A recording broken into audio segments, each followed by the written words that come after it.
கொஞ்ச நாளைக்கு முன்னாடி ஒரு எலக்ட்ரிக் இடியாப்பம் மேக்கர் ஓட அன்பாக்சிங் வீடியோ போட்டிருந்தேன். ஸோ அத யூஸ் பண்ணி பார்த்துட்டு எப்படி இருக்குன்னு சொல்றதா சொல்லியிருந்தேன். ஸோ இந்த வீடியோ அதுக்கு தான். அந்த வீடியோ பார்க்காதவங்க இடியாப்பம்னு கமெண்ட் பண்ணுங்க. அந்த அந்த ரீலோட லிங்க் சென்ட் பண்றேன். ஸோ இது வந்து சக்சஸ் ஆச்சா அப்படின்னு கேட்டா, கண்டிப்பா இல்லங்க. சரியான பல்ப் மொமெண்ட். பிகாஸ் இதில வந்து இடியாப்பம் பண்ணா அது வந்து நூடுல்ஸ் மாதிரி வந்தது. இத்தனைக்கும் அவங்க குடுத்திருந்த 6 மோல்ஸ்லேயே வந்து இதில தான் வந்து ரொம்ப ரொம்ப குட்டி குட்டியான டைனி ஹோல்ஸ் இருந்தது. ஸோ வந்து இதில இடியாப்பம் வரும் அப்படின்னு சொல்லி நம்பி தான் நானுமே யூஸ் பண்ணேன். இத்தனைக்கும் மாவு எல்லாமே சூப்பரா, பயங்கர சாஃப்ட்டா, செம்ம ஸ்மூத்தா தான் இருந்தது. எல்லாமே இருந்தது. இதில பியூர்லி வந்து ஹோலோட மிஸ்டேக் தான்றது இன்னொரு வாட்டி உங்களுக்கு காமிக்கிறேன் பாருங்க. ஸோ இந்த இடத்துல குவைட் டிசப்பாயின்ட்மென்ட். சரி ஓகே. என்னதான் இருந்தாலும் உங்ககிட்ட காமிக்கிறதா சொல்லியிருந்தோமே அப்படின்றதுக்காகவே தான் இந்த வீடியோ.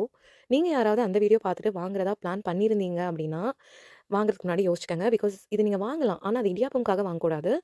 பாஸ்தா சூப்பரா வரும்னு நான் நம்புறேன். ஏன்னா இதில வந்து பார்த்தீங்கன்னாவே தெரியுது. நூடுல்ஸ் வந்திருக்கு பார்த்தீங்களா? ஸோ இதுதான் இந்த வீடியோவோட மோட்டிவ். நெக்ஸ்ட் டைம் நீங்க ஆன்லைன் ஏதாவது வாங்குறதா இருந்தா 1க்கு 2 வாட்டி யோசிச்சுக்கங்க. பிகாஸ் இந்த இடியாப்பம் மேக்கர்லாம் இந்தியாலயே சுலபமா கிடைக்குது. நான் இத வாங்குனதுக்கு ரீசன் வந்து கையில கஷ்டப்பட்டு புளிய வேணாம். இந்தியா போற வரைக்கும் வெயிட் பண்ண வேணாம். Amazonலயே கிடைக்குதே அப்டின்ற ஒரே ஒரு ரீசனுக்காக தான் வாங்கினேன். இனிமே ஆன்லைன்லேருந்து இந்த மாதிரி பொருள்லாம் வாங்கும்போது, இன்னும் கூட கவனமா இருக்கணும்னு இதுலேருந்து கத்துக்கிட்டேன். நீங்க யாராவது இந்த மாதிரி வந்து ஆன்லைன்ல ஒரு பொருள் வாங்கி, அதில பல்பு வாங்கியிருக்கீங்களா? அப்டின்றதையும் கூட கமெண்ட்ல ஷேர் பண்ணிக்கோங்க. தேங்க்ஸ் ஃபார் வாட்சிங்.